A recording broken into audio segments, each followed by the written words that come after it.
Edisi spesial pada hari ini, kami juga ingin mengucapkan selamat tahun baru Imlek. Kongsi Facai Sinyen Kuaile buat Anda yang merayakannya. Semoga di tahun ular ini Anda semakin sukses, sejahtera, dan tentunya selalu berbahagia. Ya, sambil merayakan tahun baru Imlek bersama keluarga, mari sama-sama kita ulas berbagai kebijakan pemerintah yang kali ini, malam ini, kami ajak Anda untuk mengkritisi pasca 100 hari pemerintahan Presiden Prabowo Subianto dan Wakil Presiden Gibran Rakabuming Raka.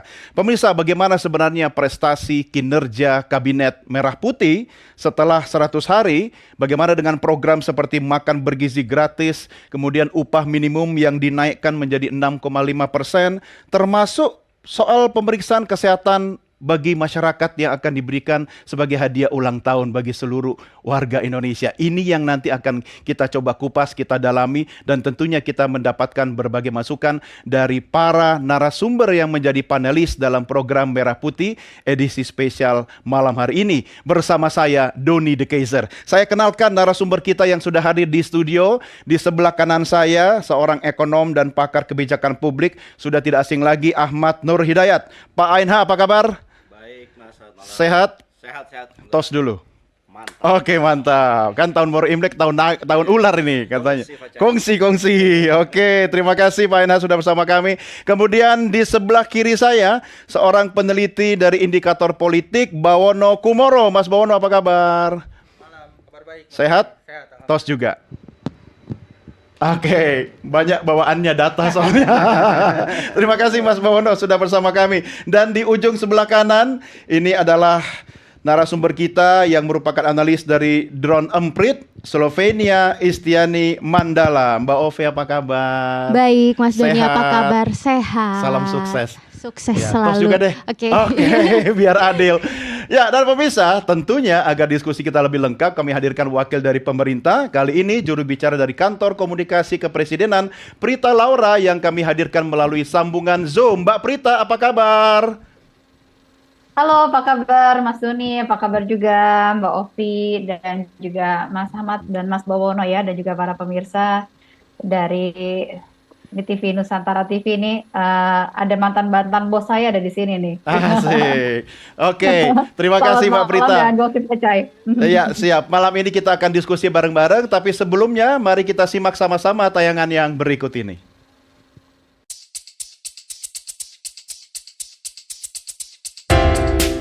Memasuki 100 hari kerja pemerintahan Prabowo Subianto, Gibran Rakabuming Raka, aktivis lingkungan Greenpeace dan lembaga riset bidang ekonomi dan kebijakan publik, Selios, membagikan rapor kerja terkait berbagai kebijakan yang telah diterapkan. Dari rapor kerja pemerintahan Prabowo Gibran di 100 hari, pemerintahan mendapatkan prestasi yang buruk. Greenpeace dan Selios sendiri meminta kepada pemerintahan Prabowo Gibran untuk segera melakukan reshuffle kabinet di 6 bulan.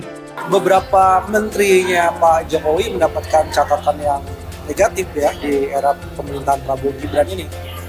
Karena terlihat instruksi dari Prabowo dengan menteri teknisnya itu banyak yang bertolak belakang. Dan bahkan kita melihat sendiri bagaimana usulan untuk melakukan perbaikan tata kelola hilirisasi itu tidak dijalankan dengan optimal. Selanjutnya juga terkait dengan sektor energi, ini banyak kebijakan-kebijakan yang bertolak belakang dengan semangat Pak Prabowo untuk melakukan transisi energi, seperti memasukkan nuklir, kemudian gas sebagai pembangkit untuk menggantikan batu bara, padahal ini sama-sama fosil.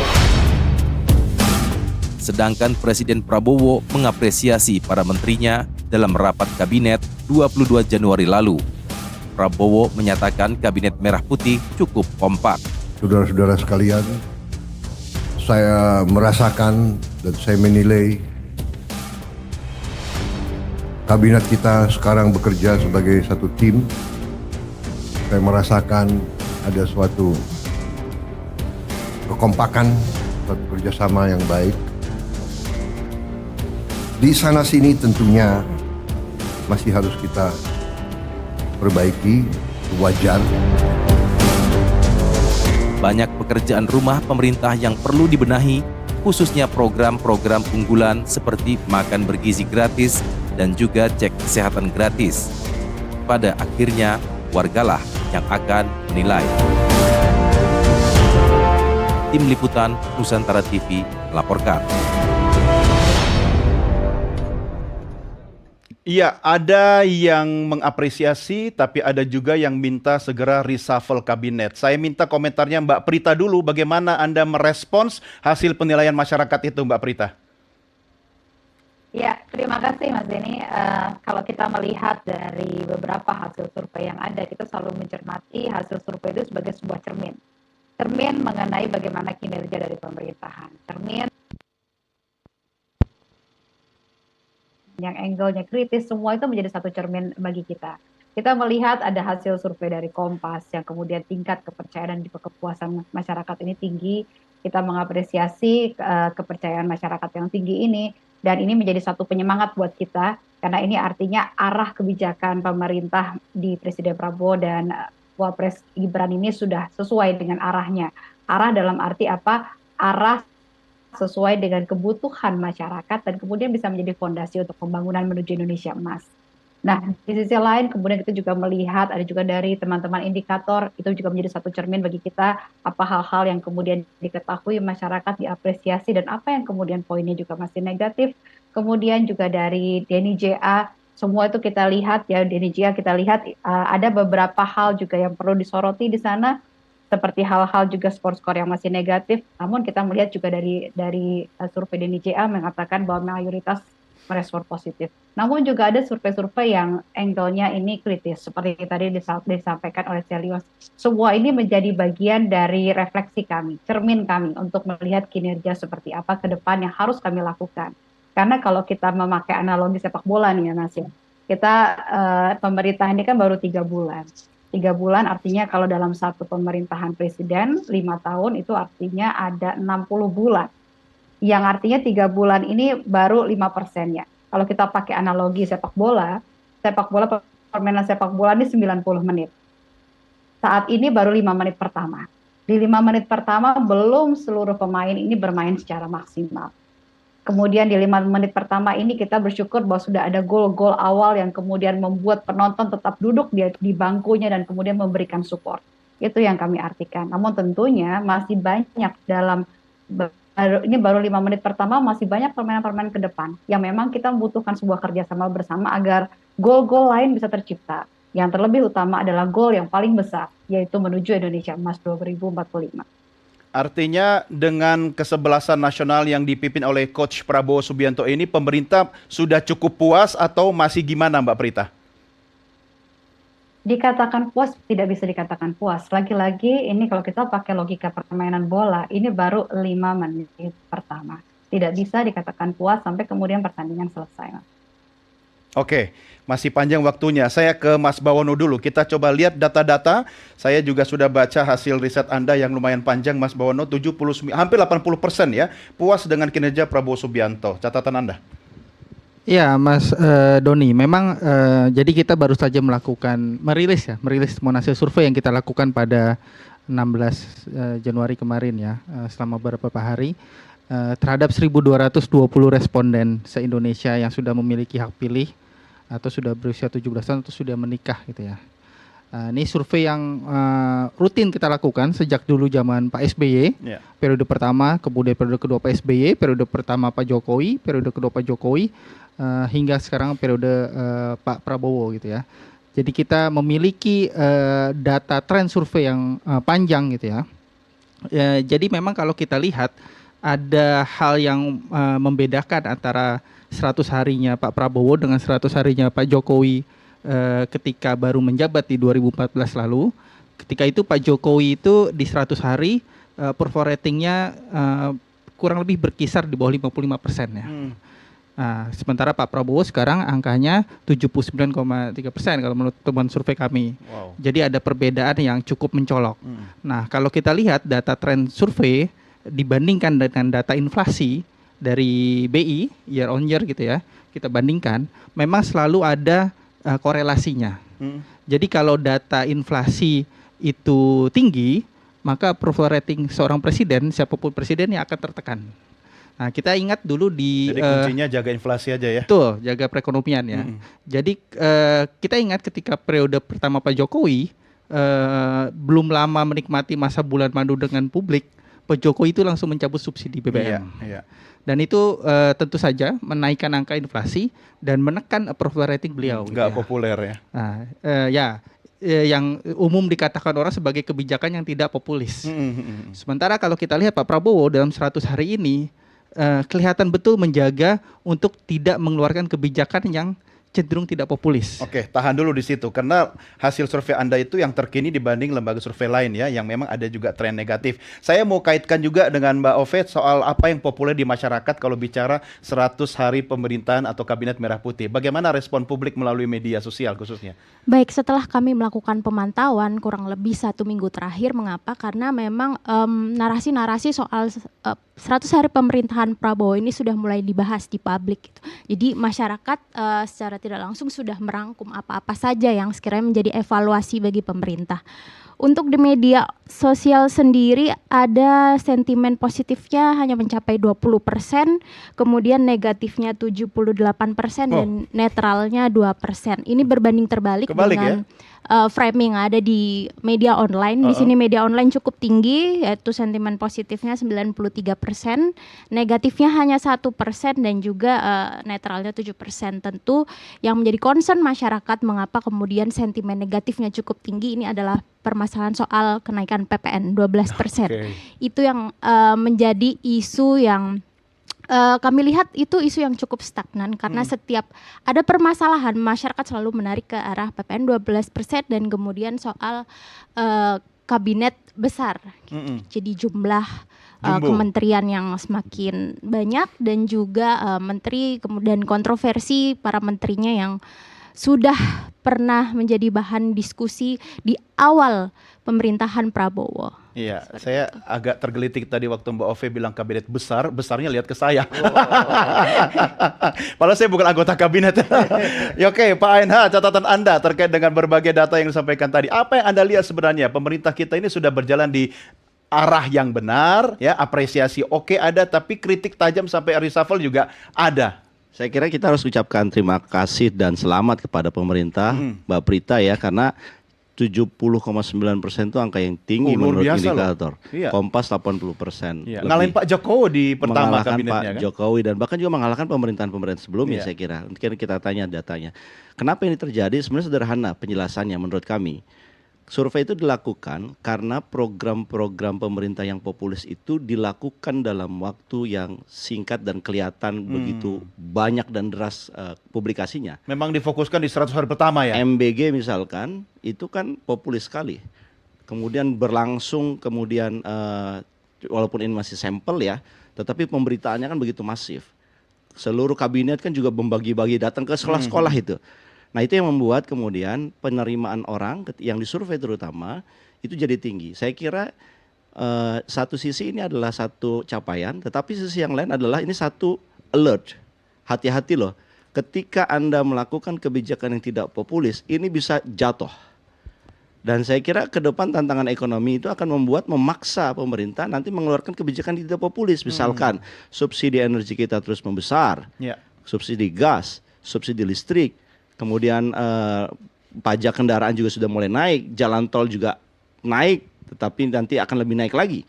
Saya kira ini akan menekan nanti rasa kepercayaan, rasa kepuasan yang dicapai 100 hari kemarin, yang kemudian membuat nanti angka surveinya jadi turun.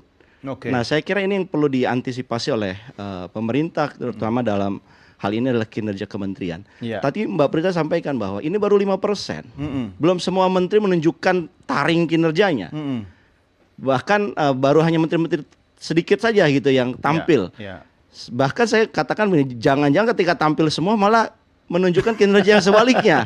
Karena kelihatan semuanya begitu. Bagaimana komunikasinya? Di awal-awal pemerintahan tuh sempat ada, udah kabinetnya besar, tiba-tiba ada satu menteri minta tambahan anggaran yang jumbo. Itu sempat menurunkan. Kemudian si menteri ini nggak bicara, diam, naik. Nah, saya malah mengira ini memang butuh orkestrasi yang begitu kuat. Giliran bicara pacar ya? Karena 44 kementerian baru kan. Nah, orkestrasinya harus canggih sekali untuk membuat ini ke tingkat kepuasannya terus standby, terus tinggi. syukur-syukur naik. Tapi sebenarnya nggak fair juga kalau kita langsung mengukur bagaimana pemerintah itu bekerja. Lawang baru 100 hari. Ya benar kata Mbak Prita tadi, ini kalau pertandingan sepak bola baru 5 menit pertama ya kan. Lagi lucu-lucunya, lagi panas-panasnya. Tapi modalnya oke ya. Modalitas utama yang pemerintah dapatkan dari penilaian publik itu oke. Oke, kita akan lanjutkan diskusi kita di segmen berikutnya. Jangan kemana-mana pemirsa, Merah Putih segera kembali.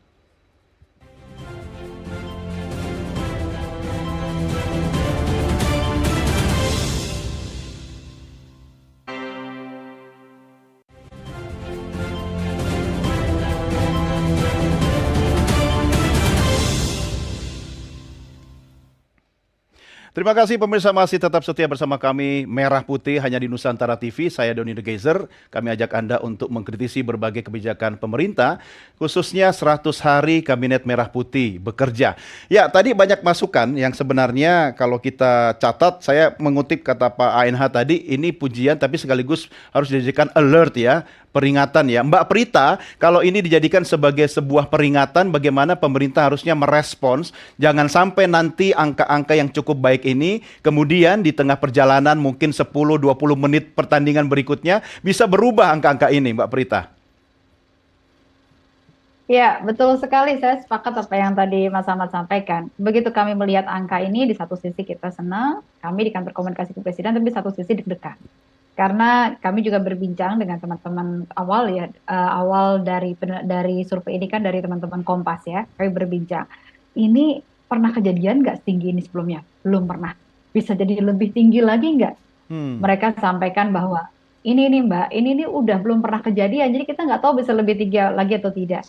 Jadi artinya adalah mempertahankan sesuatu yang sudah tinggi, ini adalah suatu hal yang tentunya lebih sulit dibanding kita menaikkan.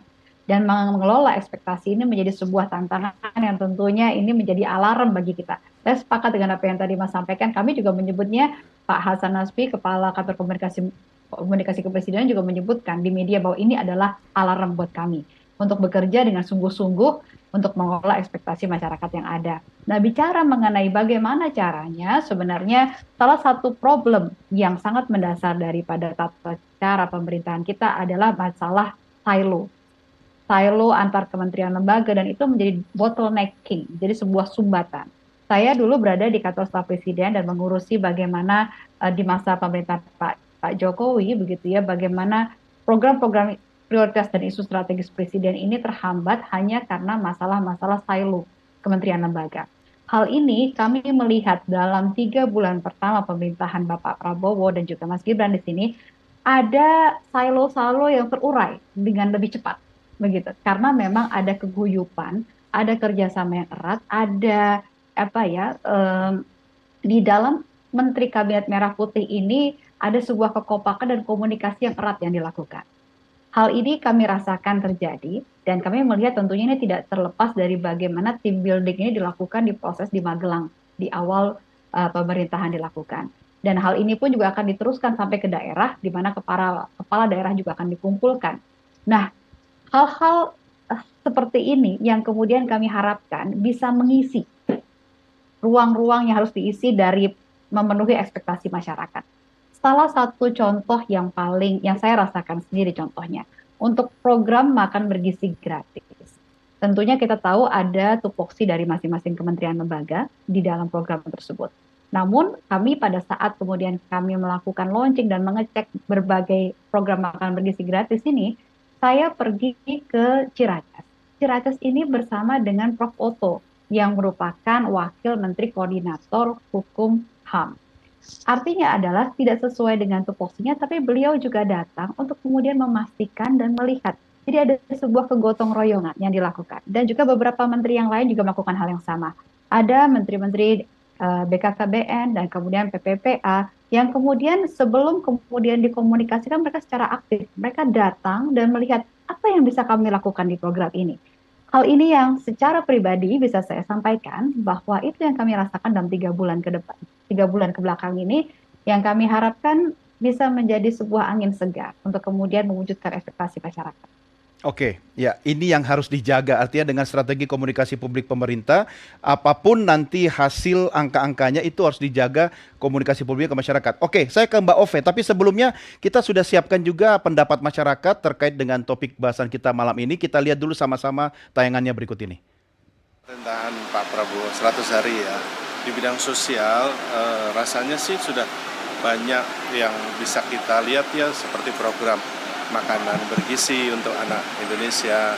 Lalu beliau juga komitmennya memberantas pinjol, memberantas judol ya, dengan melibatkan TNI juga. Rasanya itu satu goodwill yang bagus dari pemerintahan Pak Prabowo. Itu kata Pak Joko, tapi nggak ada Widodonya ya. Kalau kata Mbak Ove terkait kata kunci apa sih yang kalau kita merujuk kepada 100 hari pemerintahan Prabowo Gibran ini yang paling banyak muncul? Apakah memang program makanan bergizi itu juga termasuk yang paling banyak dibicarakan oleh masyarakat? Iya, setelah kami pantau memang program MBG atau makan bergizi gratis ini paling banyak dibicarakan oleh masyarakat. Terlebih lagi beberapa minggu terakhir memang sangat ada beberapa influencer dan kemudian tokoh-tokoh yang menanggapi isu ini. Jadi relate dong kata Mbak Prita tadi ya, anggota kabinet yang terjun langsung dalam program MBG ini ya. Iya. Jadi Oke. masyarakat sebenarnya ada sisi positifnya, itu masyarakat mengapresiasi upaya pemerintahan Prabowo yang dalam 100 hari pertama ini merealisasikan janji kampanyenya seperti itu. Jadi mereka melihat bahwa upaya-upaya ini adalah tindakan tegas dan langsung dari Prabowo yang bersentuhan langsung dengan masyarakat. Karena setelah kami pantau memang seperti yang terakhir ini ada cek kesehatan gratis untuk yang berulang tahun, kebijakan-kebijakan yang langsung bersentuhan dengan kondisi kesehatan, ekonomi dan kesejahteraan masyarakat ini memang paling mendapatkan sentimen positif di media sosial begitu. Tapi Jadi soal 100 hari ada nggak hashtag atau apa yang kemudian muncul dari masyarakat? Yang originalnya masyarakat? masyarakat sih secara umum lebih khususnya di beberapa media sosial yang gencar mengkritisi pemerintah, karena kita tahu sendiri mapping di media sosial ini tidak hanya masyarakat umum dan organik saja, tapi berisi juga aktivis dan kelompok-kelompok kontra pemerintah yang coba membangun narasi seperti itu.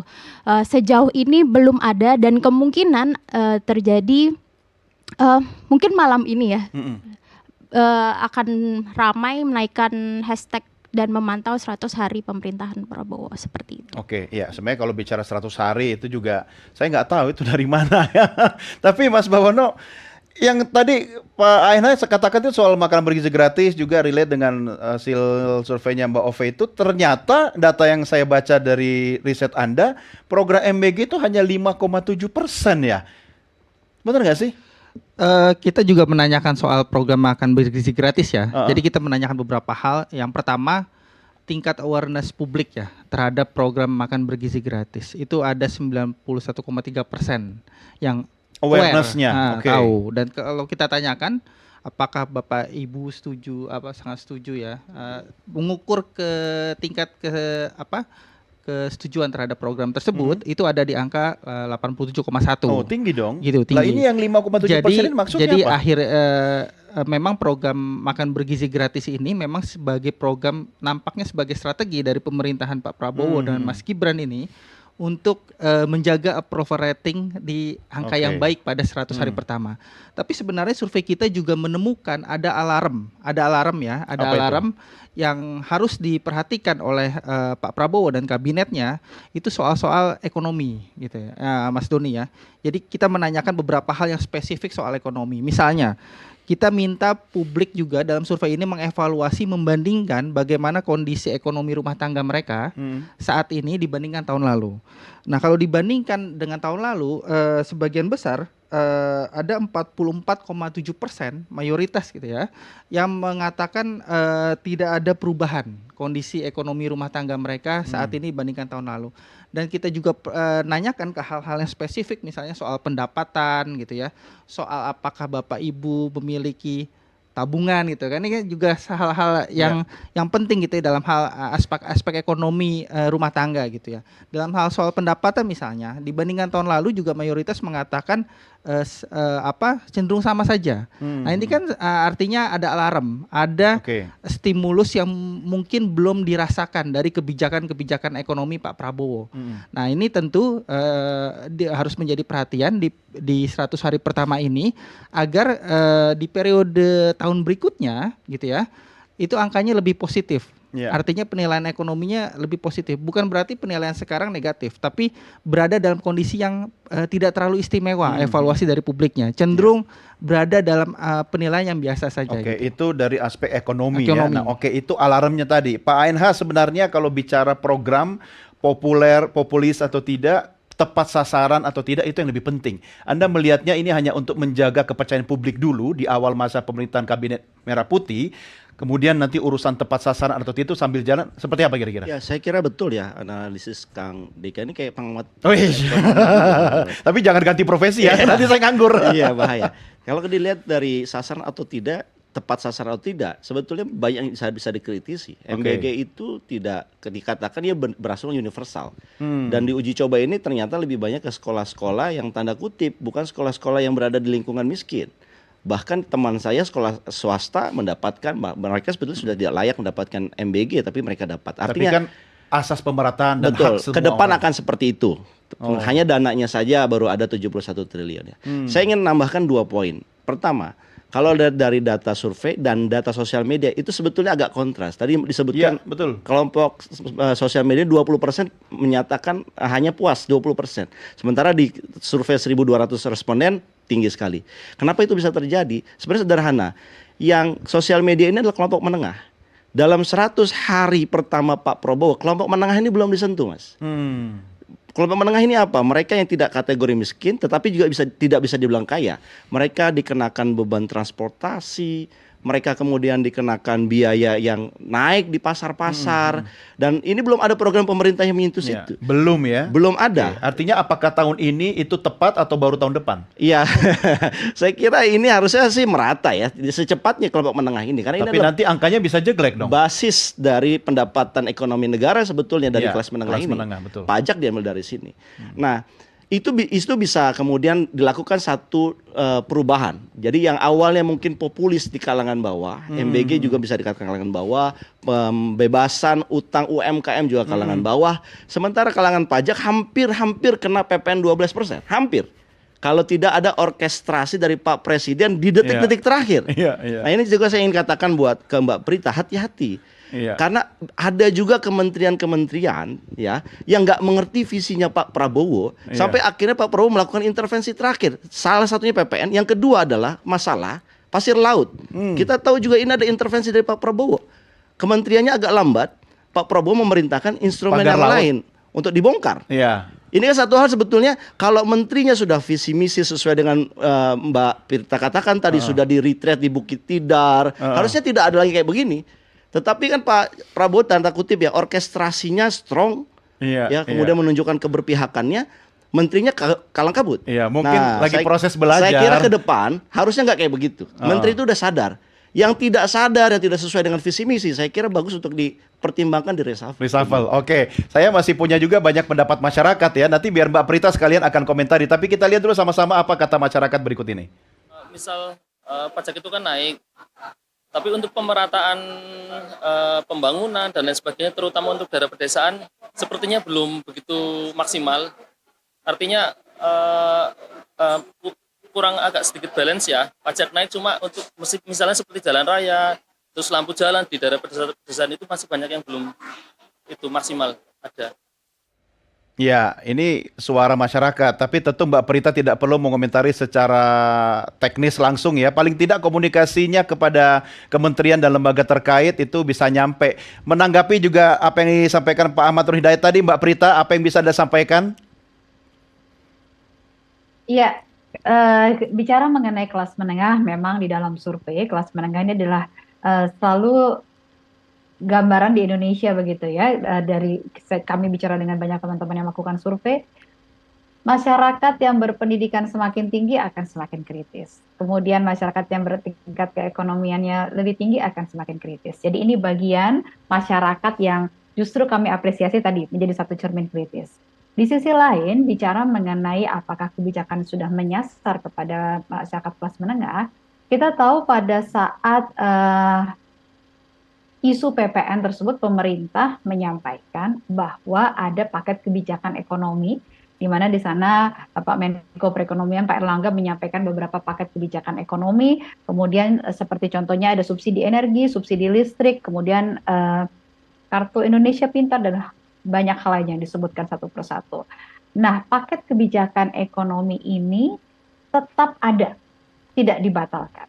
Ketika PPN diterapkan selektif hanya kepada barang-barang yang mewah, paket kebijakan ekonomi tetap ada. Sebenarnya paket kebijakan ekonomi inilah yang kemudian menyasar kepada kelas menengah.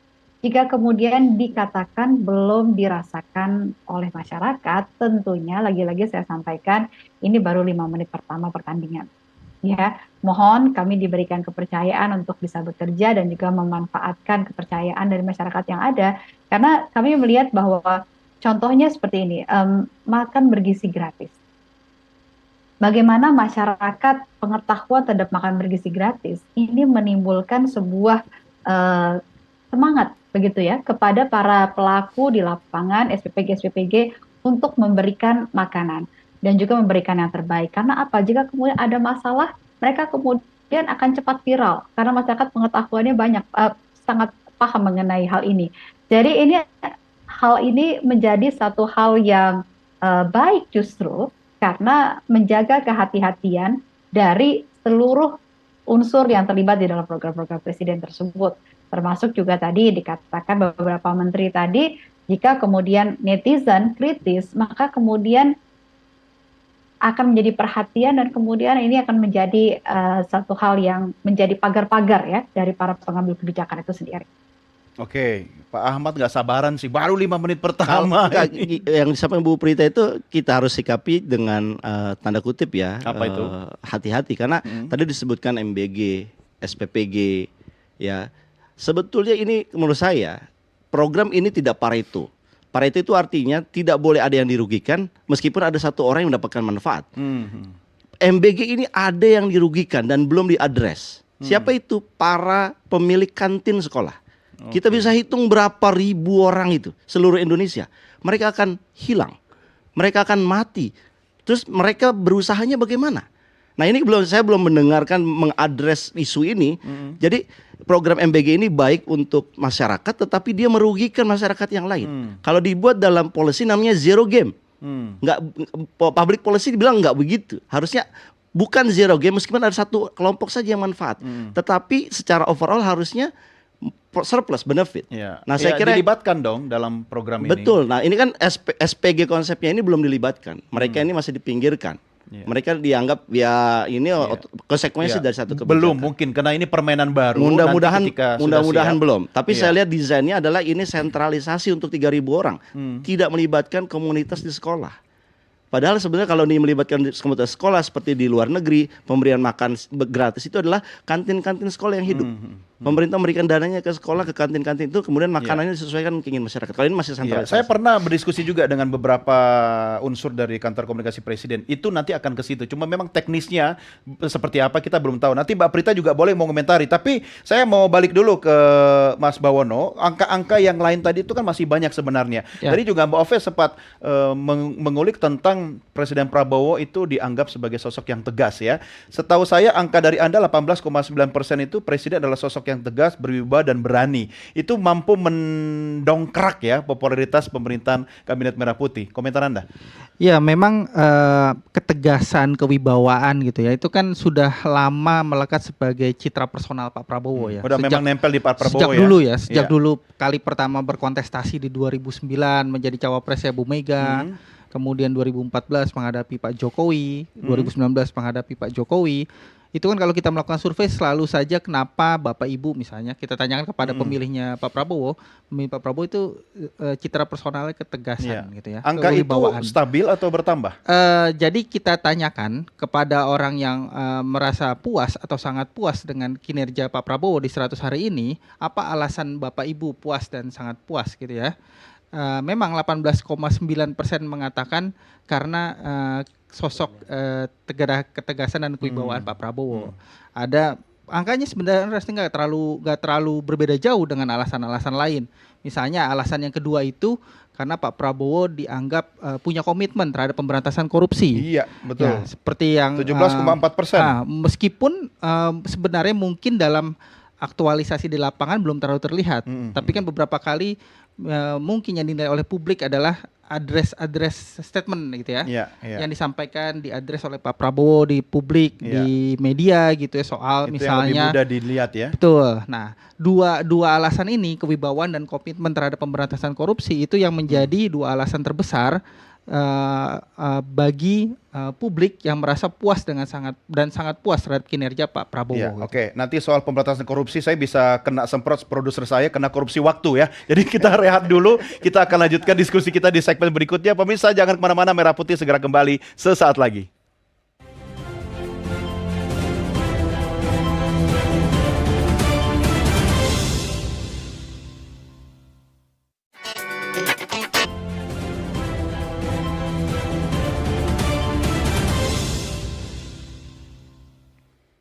Anda masih bersama kami dalam program Merah Putih hanya di Nusantara TV. Terima kasih bagi pemirsa yang tetap setia menyaksikan program ini di Nusantara TV dan juga yang menyaksikan melalui channel YouTube Nusantara TV Official. Jangan lupa like, share, subscribe dan juga silahkan komen terkait dengan program pemerintah yang kita diskusikan tiap episodenya. Saya masih punya ada beberapa pertanyaan atau mungkin komentar dari masyarakat. Langsung saja yuk kita lihat sama-sama berikut ini. Hanya memang nggak berat sebelah ya hukumnya ya, jangan mentang-mentang kayak pejabat hukumnya dari yang misalnya harusnya 20 tahun jadi cuma 6,5 tahun ya. Giliran yang cuma nyolong ayam atau nyolong uang berapa perak itu dihukumnya sampai 10 tahun ke atas, itu menurut aku nggak adil banget sih. Jadi lebih aku pengen hukum tuh jangan berat tangan lah, jangan berat sebelah, lebih adil dan merata untuk semua. Mbak Tari lucu juga ya bicara penegakan hukum tapi sambil ketawa-ketawa. Tapi masih ada satu Vox Pop lagi ya. Kita coba tayangin aja sekaligus yuk. Di bidang pekerjaan itu yang kami harapkan sama sekali. Apalagi dari bidang sektor swasta sampai sekat ini kan, orang-orang swasta juga mungkin dengan kenaikan sekian persen ya kan sangat menggarap. Tapi dengan kebutuhan yang apalagi diterapkan PPN yang 12%. Nah, itulah saya mengharapkan dengan pemerintahan Pak Prabowo untuk ke depannya ini, terutama ya di bidang hukum dan kriminal, di bidang ekonomi itu aja. Oke, banyak PR pemerintah yang harus diselesaikan. Mbak Ove, kalau misalnya kita lihat di media sosial, apa misalnya isu yang kalau kita lihat hari ini yang paling mengemuka, yang paling banyak diperbincangkan oleh masyarakat terkait dengan kinerja pemerintah? Tentu tadi kita sudah lihat Vox Popnya ya, menarik juga. Saya juga ingat bahwa publik ini sebenarnya mengaitkan segala sesuatu, baik kinerja pemerintah ataupun fenomena-fenomena yang terjadi di sekitar kabinet Prabowo itu mengaitkan dengan masalah anggaran. Karena sebenarnya ada sebab akibat juga. Mereka melihat kenaikan PPN ini disebabkan oleh tadi kabinet yang jumbo itu, kabinet gemuk kalau populernya yang ada di media Kali sosial ini nggak lihat saya. Oh iya. Nggak enak. Belajar dari pengalaman. Belajar dari pengalaman segmen 1. Jadi masyarakat selalu menilai bahwa kelompok menengah yang tadi sudah dibicarakan, kelompok menengah dan masyarakat bawah ini yang menanggung beban PPN 12% akibat kabinet yang besar ini dan juga proyek-proyek ambisius yang terjadi di pemerintahan sebelumnya serta program MBG. MBG ini mendapatkan dua sisi sentimen ya. Sentimen positifnya besar juga, tapi sentimen negatifnya juga besar. Iya, karena selalu mengaitkan dengan hal anggaran itu tadi. Iya, sebenarnya kan program pemerintah tuh banyak ya, tapi kenapa kok dari tadi kita hanya muter-muter di program makanan bergizi gratis ya kan? Apakah ada program-program lain yang kemudian menjadi seksi di mata netizen khususnya? Netizen itu balik lagi mereka suka satu hal yang kontroversial yang kemudian nanti akan selalu dibahas terus-menerus gitu. Kami melihat bahwa selain program pemerintah, mereka lebih mengkritisi pemerintah tadi soal penegakan hukum. No viral, no justice. Iya benar. Lalu ada aparat penegak hukum yang memang mereka anggap seharusnya hal itu harus diadili seadil-adilnya seperti itu. Tapi kemudian ada hukum tebang pilih. Lalu kemudian masyarakat terus mengulik kasus dugaan pelanggaran HAM yang memang menjadi concern gitu. Ini balik lagi mungkin ketika kita tarik ada rapor buruk bagi para menteri karena mereka melihat justru menterinya tidak berkontribusi menyelesaikan masalah itu, namun kemudian berbalik di luar konteks DKI, ini menarik ya kalau misalkan program populis yang lain tuh ada program 3 juta rumah, program pemberian layanan kesehatan medical check-up gratis ya. Hanya saja itu semua ujung-ujungnya ke APBN. Misalkan program 3 juta rumah itu didesain 21,3 triliun itu menggunakan APBN setiap tahun selama 20 tahun kalau kita dengar narasinya. 600.000 rupiah diberikan subsidi untuk bayar rumahnya selama 20 tahun. Belum lagi tadi program memberikan layanan medical check-up gratis. Itu juga dari APBN. Nah, kita sebagai ekonom melihatnya, kalau program populis ini diambil dengan memberatkan fiskal, ini tidak akan berkelanjutan. Penerimaan negara kita akan kedodoran di situ. Kelas menengah yang lagi sudah susah ini akan dimintain pajaknya lagi, apalagi sekarang sudah ada Cortex. Orang nanti menghubungkan antara nomor rekening kartu rekening tabungan Anda dengan pajaknya, balance atau tidak. Kalau tidak balance diinvestigasi. Kelompok menengah ini takut, Mas, dengan model seperti ini. Sehingga mereka juga akhirnya memberikan penjelasan, mereka kritis. Kalau Anda memberikan program populis tapi ujung-ujungnya kantong kami yang diambil, tentunya mereka akan marah. Nah, saya kira inilah challenge ya buat pemerintah dan cara berkomunikasinya. Bagaimana size penerima negaranya itu diperbesar kalau ingin membuat program populis, tapi jangan memeras kelas menengah. Carilah sumber lain. Menurut Anda bagaimana seharusnya kabinet ini mampu menyerap aspirasi atau masukan dari berbagai komponen masyarakat ya? Artinya begini, kalau di mata masyarakat yang penting mereka sejahtera dan kemudian hal yang tadi Anda sampaikan itu mereka tidak rasakan kalau kita bicara kelas menengah gitu kan. Tapi kan kabinet kita ini besar, harusnya banyak kemampuan energi yang bisa dicurahkan untuk menyerap kebutuhan masyarakat. Gimana? Leadership dari Pak Prabowo ini kelihatan berani tegas, tetapi ini perlu dibuktikan dari bagaimana memaintain 44 kementerian dan kelembagaan ini secara baik ya. Saya kira kita belum mendapatkan raport yang objektif tentang masing-masing kementerian. Ya, sayangnya indikator juga belum memberikan itu, belum bertanya itu. Tapi saya kira yang paling dibutuhkan oleh masyarakat sebetulnya adalah bukan yang ini, tetapi memudahkan mereka bekerja. Yang belum punya pekerjaan, pengangguran kita banyak. Bagaimana ciptakan lapangan pekerjaan? Yang kedua, bagaimana harga-harga murah? Nah, yang inilah yang sebetulnya esensi menurut saya untuk kesejahteraan ekonomi. Ini belum diangkat dengan baik. Mungkin sudah ada programnya, tetapi belum terbukti dari indikator-indikator dari harganya. Tadi Mas sudah menyebutkan inflasi. Memang inflasi kita relatif rendah. Tetapi kalau kita lihat indeks keyakinan konsumen atau indeks purchasing manager, itu menunjukkan kekhawatiran. Mereka khawatir dana ekonomi di masa depan tidak menentu, sehingga mereka berjaga-jaga. Para manajer tidak mau spending. Wait and see. Konsumen melihat kita juga tabungan kita nggak mau kita keluarin. Ya mudah-mudahan ini tidak terjadi di liburan Imlek hari ini ya, karena ini kan harusnya spending. Tapi nanti kita lihat evaluasinya. Jangan-jangan mereka masih menahan spending juga, sehingga tidak bisa menggerakkan roda ekonomi secara optimal. Tapi saya pinjam tadi statement Anda soal kementerian dan lembaga. Apakah memang secara spesifik sudah dilakukan penelitian atau riset bagaimana respon publik terhadap masing-masing KL itu? Ya, kita di survei yang baru kita lakukan juga melihat lebih kepada pengetahuan publik ya, pengetahuan publik terhadap kementerian-kementerian atau menteri-menteri gitu ya, kedikenalan publik. Paling penting tugas fungsi kementerian itu sih, tidak harus popularitas kementerian atau menterinya gitu. Ya memang kalau kita melakukan survei publik ya, publik itu dengan segala keterbatasannya kan tentu memiliki cara mengevaluasi yang berbeda dengan para kita yang katakanlah sebagai pakar, akademisi, ahli dan sebagainya. Memang kalau publik melihat, misalnya kalau kita tanya kepada publik soal pengetahuan terhadap kementerian-kementerian, tentu kementerian-kementerian yang menterinya banyak berada di depan gitu ya, sering terkait memberikan dengan statement seperti urusan publik. Bu Sri Mulyani Oke. gitu ya, misalnya Pak Erick Thohir dan beberapa menteri lain gitu ya. Pak Erick Thohir soal apa Pak dulu nih, Agus BUMN atau Harimurti, PSSI nih? Beda. Pak Agus Harimurti Yudhoyono Iya, gitu ya, iya. sering yang kita lihat rutin gitu ya memberikan statement. Nah, publik itu kan dengan segala keterbatasan evaluasi kan tentu melihat itu Oke. pengetahuan publik terhadap kementerian-kementerian Jadi yang belum merata ya. jadi jadi publik itu sederhana melakukan evaluasinya. Jadi ketika menteri itu Sering tampil.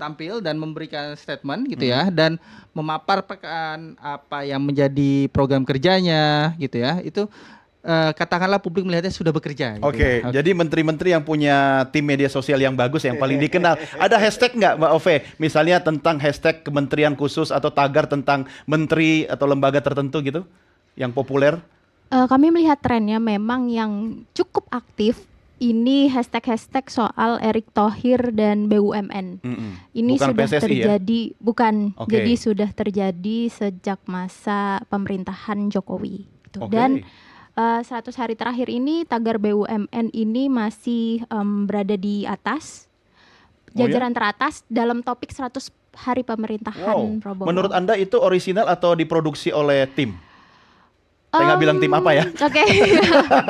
biar Anda tidak sungkan menjawabnya. Jadi memang narasinya cenderung positif dan memang mengunggulkan program-program dari Kementerian BUMN dan juga kinerja Erick Thohir Thohir. dalam mendukung pemerintahan Oke, Prabowo. itu yang pertama. Yang kedua, selain BUMN, ada yang populer di masyarakat? Sejauh ini memang masih BUMN yang stagnan dan aktif. Oh, Mbak Ove di jangan lupa jajaran mikrofonnya. teratas. Oke, iya. Maaf, Asik iya. pegang handphone nih. Oke, seperti itu. Oke, ini menarik. Nah, Mbak Prita, ini banyak catatan dan juga masukan yang bisa Anda elaborasi dan orkestrasi ke kabinet dan presiden. Apa yang bisa Anda sampaikan terhadap catatan dari narasumber kita panelis tadi? Ya, saya mau sampaikan bahwa kalau lagi-lagi saya pakai logika permainan bola ya. Di 5 menit pertama ini kita sudah melihat ada permainan-permainan yang mengejutkan, yang di luar dari ekspektasi. Contoh misalnya, dari awal masyarakat menyampaikan kabinet gemuk ini akan membuat anggaran membengkak. Tapi kita lihat bahwa ternyata kemudian Presiden Prabowo memangkas anggaran sedemikian rupa, melakukan penghematan, efisiensi, dan hasilnya 306 triliun.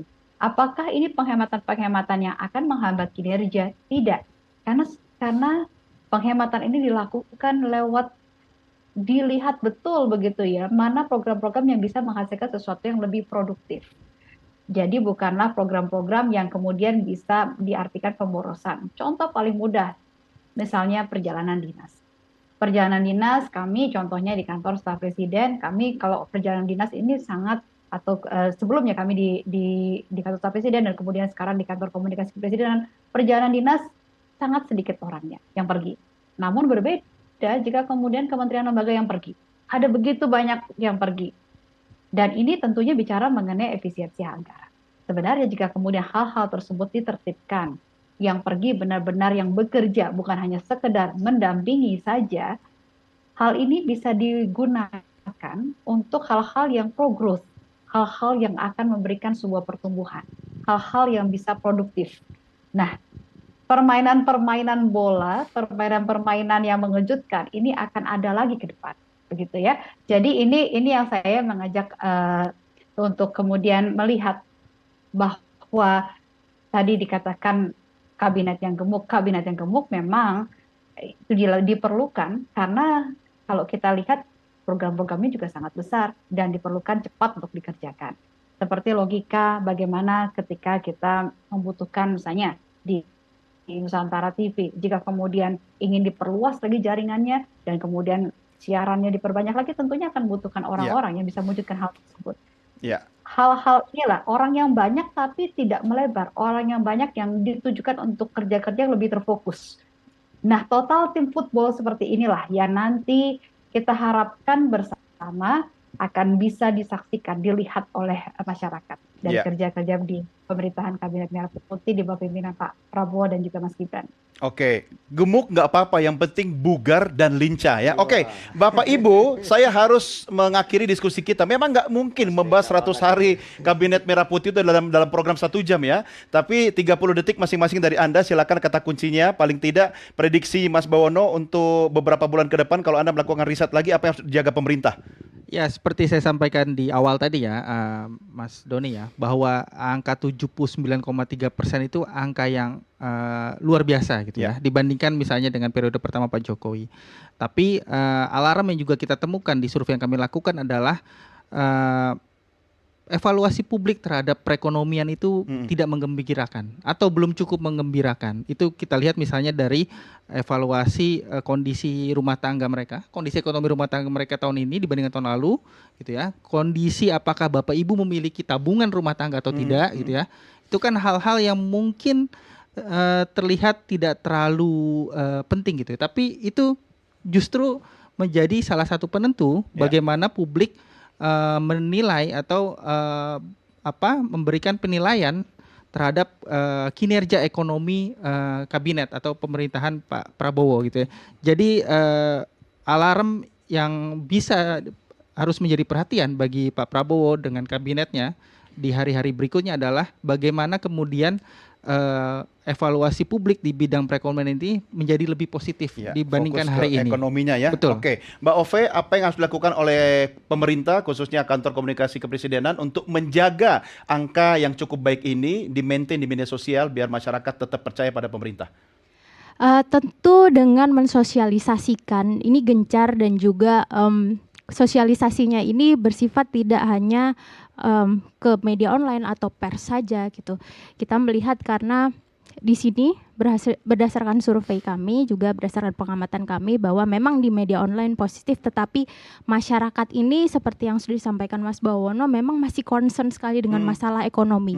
Beberapa kebijakan pemerintah seperti cek kesehatan gratis, bahkan kemudian penghapusan zonasi PBDB, kemudian mengadakan lagi UN, itu sebenarnya ditangkap masyarakat dengan emosi yang cukup positif gitu, karena masyarakat melihat bahwa desakan demand mereka selama ini itu sudah dipenuhi oleh pemerintah. Tetapi itu yang tidak kemudian di-maintain isunya, sehingga masyarakat kembali lagi masuk ke isu ekonomi, yaitu balik lagi ke PPN, kemudian penggunaan pajak. Jadi mungkin isu-isu ini memang momentual, tapi setidaknya terus di-maintain oleh tim komunikasi, Nah, ini itu baik dari segi sosialisasi ke masyarakat atau kemudian mengajak secara langsung komunikatif dan interaktif dengan masyarakat di media sosial seperti itu. Ini menarik. Saya ke Mbak Prita dulu kalau gitu. Sekaligus closing statement apa yang disampaikan Mbak Ove tadi, Mbak Prita, bagaimana kemudian Anda respon paling tidak dalam jangka waktu yang tahun ini atau konsisten lah komunikasi publiknya bisa di-maintain dengan baik, Mbak Prita? Ya, terima kasih banyak Mbak Ovi masukannya. Memang sosial media menjadi satu tantangan kami tersendiri karena kami juga melihat di sosial media ini banyak juga postingan-postingan yang bentuknya katarsis begitu ya. Jadi dari kekecewaan yang ada dari berbagai hal kemudian diungkapkan di sosial media. Memilah dan memilih hal tersebut menjadi satu tantangan tersendiri, ditambah lagi dengan berbagai fenomena seperti information bubbles yang ada dan berbagai tantangan yang ada. Memang kami bekerja dengan sangat luar biasa untuk mengatasi tantangan-tantangan tersebut. Terima kasih. Dan tadi juga disampaikan bahwa capaian yang tinggi ini beberapa teman-teman dari surveyor menyatakan bahwa ini ada faktor kental dari komunikasi. Jadi ketika kemudian mencoba meyakinkan dan mensosialisasikan hal-hal terkait dengan program Pak Presiden ini menjadi satu hal yang kemudian menghasilkan tingkat pengetahuan masyarakat yang tinggi dan menghasilkan kepercayaan. Jadi ini satu hal yang memang tadi dikatakan alarm kita untuk menjaganya, gitu ya. Bukan hanya mengkomunikasikan, tapi juga mengawal kinerjanya. Oke, tambah satu alarm lagi dari Pak Ainha. Apa yang bisa Anda berikan ini buat pemerintah kita biar lebih baik lagi? Silakan. Kalau survei kepuasan udah diakui tadi oleh Mbak Prita, ini karena keberhasilan komunikasi dan ini juga karena kontribusi Mas Deka dan teman-teman media. Tetapi kita jangan lupa, esensinya adalah kesejahteraan masyarakat di bawah. Orang bisa puas, tapi orang lapar. tapi orang nggak punya pekerjaan. Nah, saya kira saya ingin closing statementnya dengan cara setelah 100 hari ini harusnya pemerintah tidak lagi bergerak kepada yang sifatnya populis, tetapi mulai menyelesaikan atau mengurai persoalan kelas menengah. Dan saya kira kelas menengah ini sangat strategis karena mereka pembayar pajak tertinggi. Karena mereka yang noise di sosial media ini mereka yang noise. Kalau mereka happy, mereka akan noise juga dengan positif. Kalau tidak happy, mereka noise di sosial media, bahkan bisa demo rame-rame. Kalau kelas bawah untuk demo agak susah, harus digerakkan dan sebagainya. Jadi saya kira ini alert ini sebetulnya adalah peringatan. Perhatikanlah kelas menengah. Mereka tidak mendapatkan banyak manfaat dibandingkan kelas bawah. Dan mereka hanya butuh ekosistem yang baik. Pekerjaan yang tersedia, harga-harga yang murah. Kalau ketika ini hilang nanti, inilah akan menjadi noise yang kemudian jadi beban PR teman-teman komunikasi dan media lagi untuk menenangkannya lagi. Oke, sudah dicatat sama Mbak Prita ya. Waduh, Pak Enha ini ngasih PR banyak banget ya. Tapi ini tugas kita semua untuk mengawal pemerintahan agar bekerja dengan baik ya dan tetap semangat. Tadi saya katakan gemuk nggak apa-apa, yang penting bugar dan juga lincah ya. Oke, terima kasih panelis yang luar biasa, Mas Bawono terima kasih, juga Pak Enha terima kasih, Mbak Slovenia terima kasih, Mbak Prita, thank you. Sampai jumpa, kapan-kapan kita bisa diskusi di studio langsung ya. Ya pemirsa, inilah akhir jumpa kita dalam program Merah Putih. Sekali lagi saya atas nama rekan-rekan redaksi dan kerabat kerja yang bertugas berterima kasih atas kebersamaan kita dan mengucapkan Kongsi Facai Sinyan Kuaile. Semoga Anda semakin sukses, bahagia, sejahtera di tahun ular ini. Salam Nusantara, merdeka!